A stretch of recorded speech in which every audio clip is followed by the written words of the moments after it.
Hey everyone, it's me again, back with another video. Today we're diving deep into the mysterious world of witches. We're talking ancient origins, crazy myths, and some seriously weird facts that'll make you go, "What?" Like, did you know people used to think witches could fly on broomsticks? But hey, that's why we're here, right? To separate the facts from the creative interpretations of history.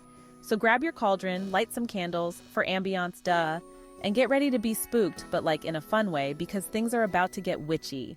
Picture this. It's ancient times, and humans are just figuring out civilization. Back then, if you knew how to make fire or cure a headache with herbs, you were basically a wizard. Or in this case, a witch. These women were the OG healers, the wise women of the village, the ones who knew all the secrets of nature. They were basically the Google of their time. But instead of typing your problems into a search bar, you'd go to them for advice and remedies. But not everyone was cool with these powerful women. Some were intimidated, some were just jealous. The idea of a witch started to get distorted, associating them with dark magic and evil spirits. Let's talk about everyone's favorite witchy accessory, the flying broomstick. The whole flying broomstick thing? Yeah, probably not real. This myth likely started because of some herbal remedies that some women used back in the day. We're talking about some seriously potent plants that could make you feel like you were, well, flying. So, basically, imagine a bunch of women hanging out, rubbing some weird plant juice on themselves, and then suddenly they're all like, "Dude, I think I can fly," and boom, a legend is born. Legend is... Picture this. It's the 1600s, and people are seriously paranoid about witches. There was this dude in England who got accused of being a witch. And you know what his evidence was? A toad. Apparently this guy had a pet toad, which, like, cool, to each their own. But people back then were convinced that the toad was his familiar, a magical sidekick that helps you with spells. Poor dude probably just liked having a slimy little buddy to hang out with, but people freaked out and accused him of witchcraft. It's like, come on guys, can't a man and his toad just chill in peace? In some cultures, witches were actually super respected and seen as, like, the ultimate girl bosses. Take ancient Rome, for example.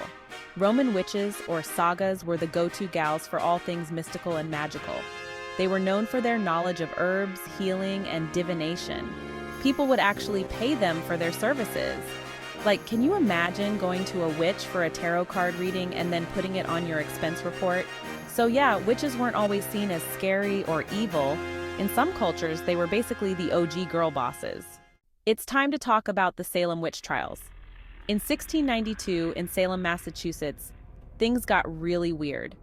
It all started with a few young girls who started acting strangely, having fits, and accusing people of witchcraft.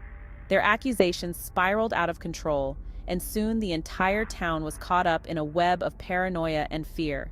Over 200 people were accused of witchcraft during the Salem Witch Trials, and 20 innocent people were executed. It was a terrifying example of what can happen when fear and ignorance run rampant. And there you have it, folks. A crash course on the history of witches, from their ancient origins to the dark days of the Salem Witch Trials. We've covered a lot of ground today, from flying broomsticks to toad familiars. But most importantly, I hope this video has shown you that witches are more than just scary stories or Halloween costumes.